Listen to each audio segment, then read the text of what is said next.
take this opportunity to welcome His Excellency, our High Commissioner, to give his presentation. Welcome, sir. Please clap for him.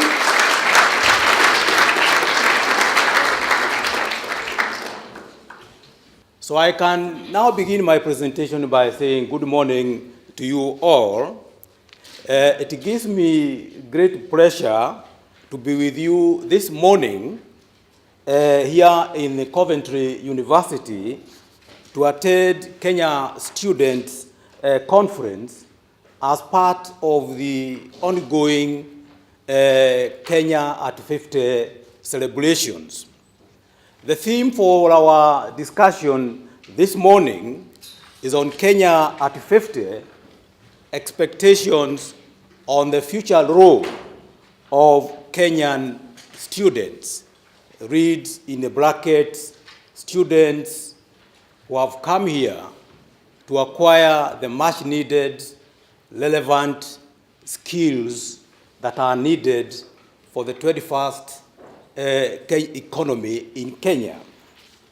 But let me begin by my presentation by thanking the Vice Chancellor of the Coventry University for hosting our today's event. The hospitality that has been extended to the entire Kenyan delegation since our arrival here in this beautiful city of Coventry, and also for the excellent facilities that have been put at our disposal so that we can be able to have a successful conference that is ongoing. The main objective of holding this students' event is to create a suitable platform where the Kenyan students studying at the various universities throughout the entire United Kingdom to meet and exchange their experiences, renew their friendship and contacts, and also be able to share whatever new developments that may be taking place at the various universities that they cover. It is also a rare opportunity for you to engage with the high-powered Kenya delegation that is present in this room, headed by Professor David Kimutai Some, representing Kenya's Cabinet Secretary for Education, Science and Technology, and also his delegation.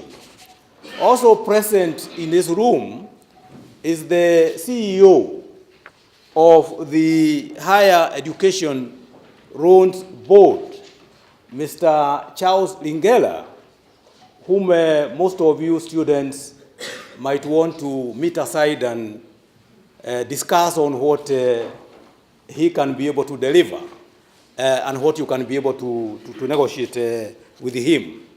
The above team will brief you on the current reforms taking place in Kenya, particularly in the field of education. In the United Kingdom today, we have an estimated 3,000 Kenyan students at the various universities throughout the United Kingdom. And I can tell you for sure that one of the main reasons as to why so many Kenyan students have taken the United Kingdom as the preferred destination for them to pursue their university education, first and foremost, is because of the excellent relations that exist between Kenya and the United Kingdom. This year, we have just celebrated 50 years of the establishment of diplomatic ties between Kenya and the United Kingdom. It is a relationship that both countries deeply value and cherish. and we continue to work tirelessly in order to ensure that that relationship remains intact the way it has been for the last 50 years. And it is this relationship that has been able to pave the way for you to prefer the United Kingdom as the preferred destination for coming to pursue your studies here in the United Kingdom. Of course, there are many, many other reasons, and I hope that I'll be able to itemize a few. And of course, there is a critical reason that the quality of education here in the United Kingdom is on top of the global radar. And the United Kingdom has 1/5 of the top 100 universities in Kenya. And I would imagine the reason why you have chosen to come here for further education partly is a choice that is led by the quality of education that you are able to pursue here, because we cannot be able to contain everybody. Of course, there are other reasons. Some of you are here in that you have been able to get scholarships, say from the UK to the Rhodes, to the Commonwealth, the Chevening scholarships. I think the list is wrong. Some of you have also been able to benefit from smaller scholarships and bursaries and special offers that we continue to get from the various universities here and there. And in a nutshell, therefore, today's event is a vivid example that helps to reinforce the Kenya-UK historical links even further, and for the mutual benefit of our two countries. And also, of course, we have also mentioned very clearly that the quality of education is a major factor in deciding as to where to go and do your studies. Another very good reason, in my view, because I have been Kenya's High Commissioner accredited to the Court of St. James for the last 4 years, and I have traversed throughout the United Kingdom. There is no corner in the United Kingdom that I have not been able to reach during those 4 years. I have noticed that you have a very wide variety of diversified choices of courses. If you are in a country with 300 higher institutions of learning that have, some of whom have been in existence for more than 300, 400, 500, with well-equipped laboratories and research centers and teaching staff and what have you. I don't think you can have a better place where you can be able to accommodate that variety in terms of the choice of the subjects that you would want to do. And my message here, and this is very clear, I want to make it very clear, is that the skills and the knowledge that you acquire in pursuing your various studies here in the United Kingdom is needed for the advancement and the realization of Kenya's wider national development agenda. You have the opportunity that some of us did not have when we went to the university. Because when I went to the university, if I can digress a little, in 1970, I was a student in Makerere University in Uganda. And the kind of facilities that I see are not the kind of facilities that I ever saw when I was in the university. You have the kind of opportunities that I did not have as a person. And I can tell you for sure, I have been in the civil service long enough, and I can tell you This is my 41 year of service in the civil service. And the kind of facilities that you have in this country are the kind of facilities that are rare to find. And for that reason, I truly would encourage you from the bottom of my heart to work very hard and make sure that even your parents, who have sacrificed so much for your sake in order to be able to realize your potential, if you want to acquire whatever kind of skills that are needed for the 21st century, you are able to acquire them in this country. Another point I would like to mention is that Kenya's economy today is a knowledge-based economy. It is not the kind of economy where you can fit in with the traditional kind of skills that we did have during the years before independence and the period immediately after independence. So to be able to fit in today's globalized world economy and to be able to compete, the kind of skills that you are getting are the kind of skills that will give you give us the kind of manpower that we need for the management of our today's economy. Another thing that I would like to mention is that Kenya, 50 years since we acquired our independence, we are aspiring to become a middle-income country, a country that is growing at the rate of 10% for the next 18 years, because by 2030 is when we should achieve this particular target. And that particular long-term blueprint is what we refer to as Vision 2030. And to be able to realize that Vision 2030, there is need for highly skilled manpower for achieving all the projects that we have set for ourselves to be able to achieve. And more importantly, it is through education that Kenya shall develop the kind of skills that will be needed for running that particular economy.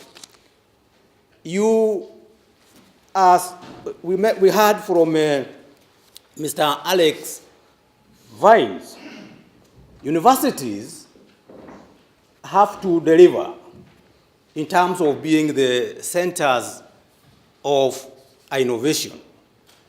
And the Kenya government today is trying to position our various universities to be at the center of innovation, science and technology. And some of this knowledge can be acquired by you people during the 4 years or 5 years that you are here in the United Kingdom, a country that is friendly, a country that has opened its heart for you people.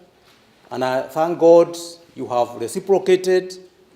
I have not had any problems at all emanating from our Kenyan students, and especially also the way that you have been conducting yourself. We are also currently constructing a lot of projects within the Kenyan economy that are going to enable us to take off completely as we move towards the 2030 realization of Vision 2030. Then another issue that we think you can also play a major role is that as you continue pursuing your studies in the various universities, you must also be in a position to be able to respond to the societal and other economic needs. A university that is located, say for example, in a country, say for example like Kenya, and you are in an area where you can be able to even develop in terms of innovations and helping to address some of the key societal needs and economic needs, is something that would help us quite a lot. But since you are here, we can only be able to take advantage of those skills and skills that you acquire when you return back home. So, in conclusion, I wish to emphasize that the Kenya government is totally committed towards developing highly skilled manpower. And the reason for your being here is part of that commitment on the part of the Kenya government.